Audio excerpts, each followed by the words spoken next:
Hi everyone, welcome to GoLocal Live. I'm GoLocal News Editor Kate Nagel. Thanks for joining us for this special edition of Live here downtown on Wednesday afternoon with a familiar face. Karl Wadensten with VidCo and the Rhode Island Commerce Corporation wears many hats. But I'd like to welcome you in today, Thank as you, Kate. always. Thank you. Coming to talk with a big issue facing the state of Rhode Island. This is Partners Healthcare looking at an expedited application to enter into an agreement with Care New England, the second largest hospital system here in the state, an expedited process. Now, you're a business owner, you know what it means to have healthcare costs and big healthcare decisions to make. You also wear the hat looking at government as well. And you've got some concerns about Partners, Care New England, and what Rhode Islanders should be asking as this process is going through. Yeah, so Kate, my antenna goes up is when we try and rush things here in the state. And generally, it's done behind the scenes, and this is a little bit more transparent, but when we rush things in the state, we get outcomes that are a mixed bag, and I'm really concerned as a manufacturer and a consumer. We have 100 people at our organization, so I consume healthcare. I consume healthcare myself, as you do, and to do something like this, it changes the landscape of Rhode Island, but what's that new landscape going to look like? What is that new landscape going to look like? Because we've seen what happens when companies outside of the state come in here. Bank of America and Fleet, National Grid taking over previous energy entities. Loss of local control. What are your concerns with a big out-of-state entity looking to come into the state? So sitting on the Commerce Corp for 12 years now. It's been a long time. But 12 years is that Rhode Island is its own peculiar place. And what I mean by that is that we have funny quirks, we have super high expectation for service levels. So our expectations are high, and people come into this market because it's very unique, very quirky. We have likes and dislikes, and when it's really time to get skin in the game, we jump up and down and scream, but beforehand we don't do our homework. So I get nervous that not enough people are really understanding what the impact can be, because this could be the best thing to hit Rhode Island. I'm not saying it's the worst, but could be the best. And it could be death by 1,000 cuts. So we better get in the game and start figuring it out. And you say it's really the rushing of the process that you've got concerns about. Now, it's in that expedited process right now with the Department of Health. Do you think the governor should intervene or the attorney general should intervene and say maybe we should take a step back and not go the expedited route? So think about this now, that the decision, and it's a big decision for the state, because healthcare, I'll talk to you a little bit offline, healthcare and health industry is the most robust thing to be in now. It's rising exponentially into the billions and trillions and go on and go on and go on. Well, Partners' budget is 50% larger than the entire budget of the state of Rhode Island. So you're talking about a huge numbers game. I mean, the implications are simply enormous. And that can be a good thing, Kate, and it can be a bad thing, because when you have budgets that big, you really have to be super efficient. So you take a lot of the things that in a healthcare system here in Rhode Island may be decentralized. And decentralization, you know, Rhode Islanders don't like to drive. We want to know our care, we want to know our people. And then you have Lifespan here that is vested in this, that understands the quirkiness of Rhode Islanders, that has to fight every day to do the things that they need to do. And they're just one of the many other healthcare systems that we have in the state. But I wanted to make one factoid here. And for business owners, this is key, because Rhode Island is the only state in the union that has OHIC, and it's the Office of Health Insurance and Commissioners, right? And OHIC was formed just so Rhode Islanders wouldn't be taken advantage of, kind of like the PUC and these other regulatory agencies. So they kind of set caps. I don't understand the fine nuances, but it's an oversight committee to kind of set caps for Rhode Islanders, right? So now you get an outside agency that may, Partners and Care New England, may change the dynamic of where you go for services. So this is important to manufacturers, is that we get charged from our healthcare providers by how much we use. What's our experience ratio? And if we have to go outside of Rhode Island, go to Massachusetts, Connecticut, New Hampshire, wherever they may send us potentially, that all bets are off, that these costs may be this big. So now as we sit down and negotiate all of a sudden we have these experience ratios because Rhode Islanders like to do things locally. And so that must obviously be a big concern. And as you said, again, this going through the process at a rate of speed, and as you said, with some transparency, but from a business standpoint, from the average Rhode Islander standpoint, I think even if you went to a meeting and heard what they were discussing along what the minutia is of this deal, what do you think Rhode Islanders really want to or should know ahead of if there's a deal being made? Because as you said, it's going to happen so quickly if it happens, and the numbers are astounding. Is there any way to deliver to the state a digestible form of information to say, okay, what is necessarily the impact of this going to be, and what, again, do Rhode Islanders really want to know? So that's a really good question, and it's a big question, and that's kind of why I stepped up. And I don't use my trump card about 38 studios very often at all because it's a pain point. I just want to make sure that the information comes out, that if Partners wants to come in here, what does the landscape look like? I don't know if they could even tell us that, but Rhode Islanders need to understand that. We need to understand the regulations that we've put in place for the organizations that are here. Sometimes the big guys coming in are a great thing. Sometimes they're a bad thing, and as a manufacturing guy, just this year, a big guy came in, took over one of my supply chain partners, and all of a sudden 6 months later, they looked at the numbers and they said, we're shutting down that supply chain partner. And when that shutdown happens, it's very traumatic, and you have to act quickly. And for people in Rhode Island, we like to be local.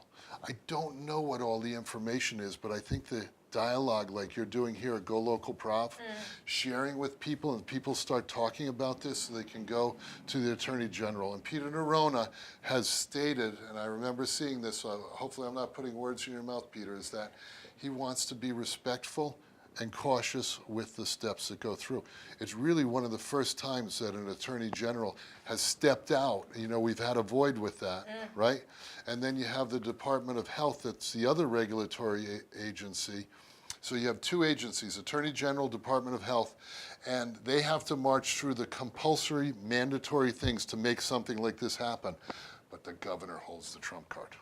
And speaking of that, you talk about impacts, the laws of unintended consequences, if you will, and the bottom line. Again, that outside entity coming in, going through those numbers and saying, okay, just can't do it. A hospital, going through that type of conversion and takeover, they deal with a separate set of metrics. It's a different set of boxes and checks. But there doesn't seem to be a holistic situational analysis of what potential impacts could be apart from the myopic Partners Care New England vacuum, if you will. Are they looking outside of the vacuum and seeing businesses, individuals, ancillary impacts? Because that's not what they're tasked, that's not what they're chartered to do. But again, before a big move is potentially made, could it or should it be done? Yeah, I think that it should be done, but I know more about what the healthcare system does in Rhode Island.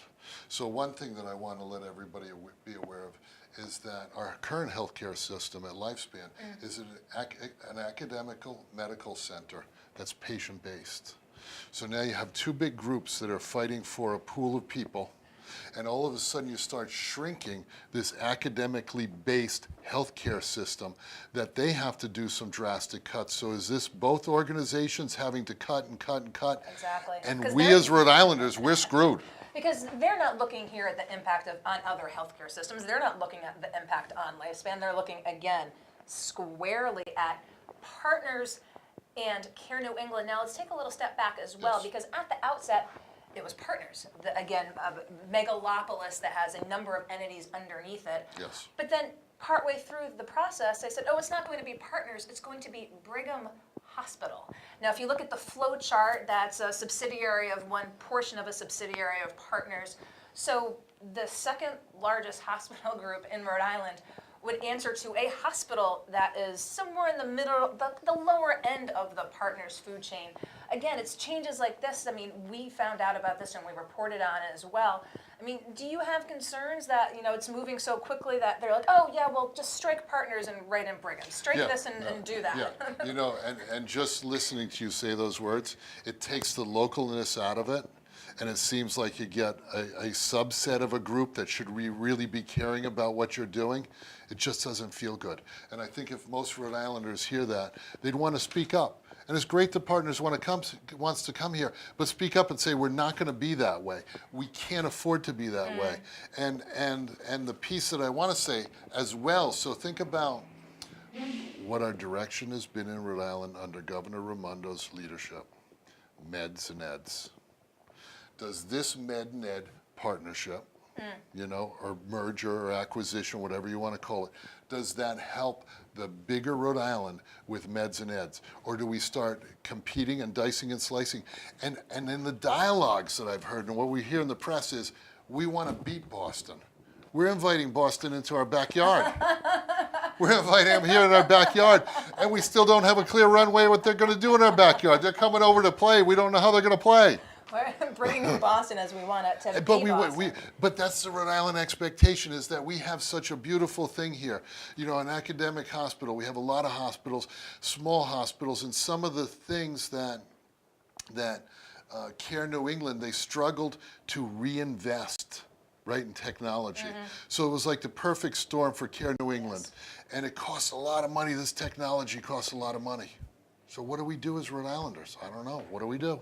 You made an interesting point before that the buck does stop with the governor. What would you like to see her role be, both now and moving forward? As you said, this is going very quickly. Rhode Islanders, again, knowing that the process is playing out in the Department of Health, but again, not necessarily knowing those nuts and bolts. What would you like to hear from the governor? So remember, this is you don't want government involved with business, right? But this is business for the welfare of the citizens of the state of Rhode Island. It's healthcare. It's a primary thing that we all need at some point in our life. I'd like the governor to be cautious, to be mindful, to actually show and tell us what the other side, as much as she can predict what the other side looks like. And is this in alignment with Rhode Island being the premier meds and eds and growing from inside with the institutions that we have so many that have put a big stake in the ground in Providence?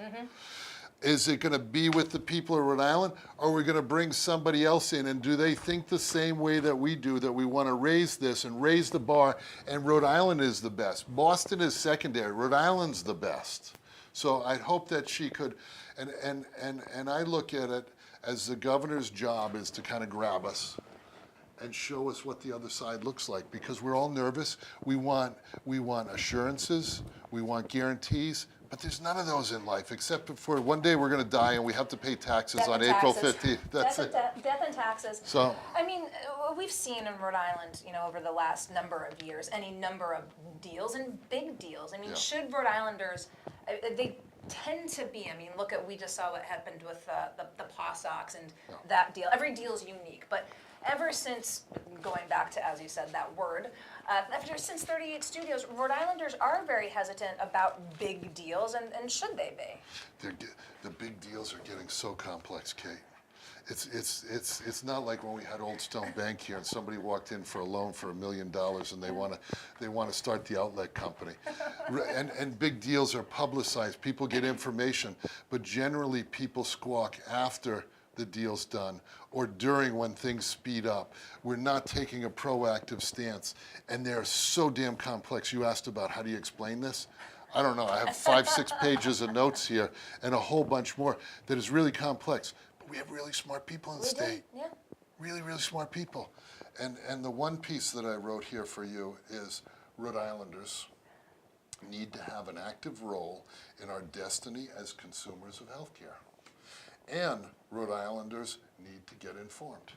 So Rhode Islanders, we're not sleepy little Rhode Island anymore, Kate. You guys at GoLocal Prov are rocking it, getting that information out. We have to take control of our destiny, and too many times we've had other people, whether it's a big organization, whether it's political figures, tell us what our destiny is, and you're going to take this spoonful of medicine and you're going to like it, right? But we don't have to take We the want to ask medicine. what's in the are there alternatives? Right. What's going to be the results of this medicine? Am I really going to feel better? Yeah. So you're kind of really calling on the powers that be to be more transparent in any way they can. And again, that form that Rhode Islanders can truly understand what any potential impact could be.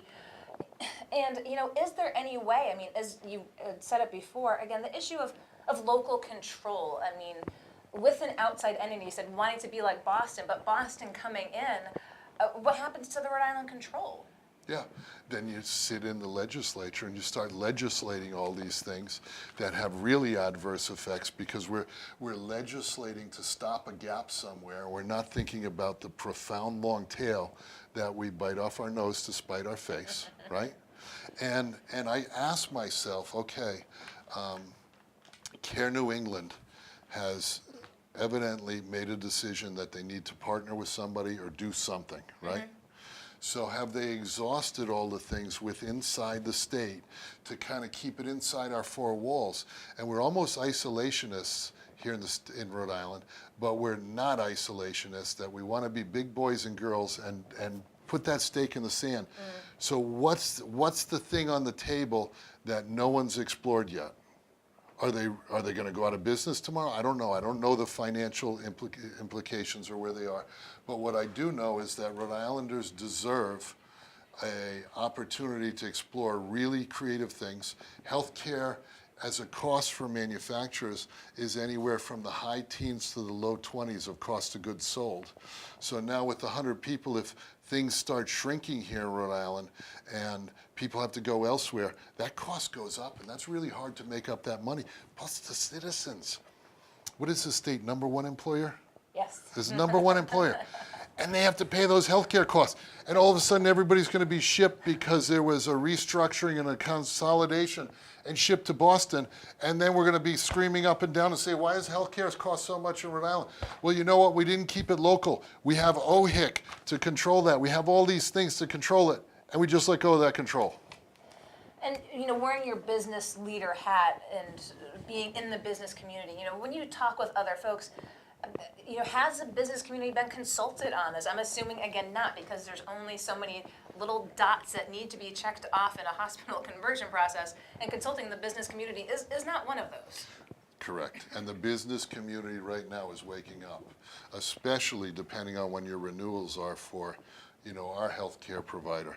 And we try and mitigate them. But most of the people across the state have seen anywhere from 4 and 5% up to 19 and 20%.